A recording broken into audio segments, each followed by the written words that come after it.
ថ្ងៃរត់គេចពីដំបូលផ្ទាំងបនសស្នាមពោស្វាយត្រឹមចិញ្ចាំ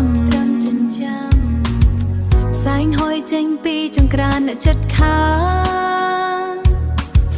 ផ្សែងហុយចេញពីចង្ក្រានអ្នកចិត្តខាក្លិនកាហ្វេសាត់តាមខ្យល់តិចទីក្រុងនេះនៅស្ងាត់ជ្រងំ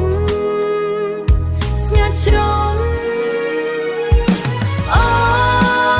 ពេលល្ងាចស្រស់យ៉ារស័ព្ទរសល់ដោយរឿងរ៉ាវចាំងពលឺភ្លើងចាប់ដើមបាក់កំដងមួយ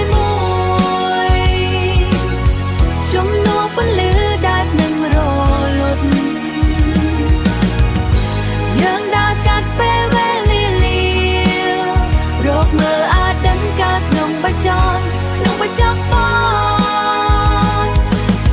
សុំលេងក្មេងលេងបាល់ទាត់តាមផ្លូវឡានបុកកញ្ចក់ឆ្លររូបយើងទាំងពីរឡានបុកកញ្ចក់ឆ្លររូបយើងទាំងពីរស្រមោលវែងលាតសន្ធឹងតាមថ្នល់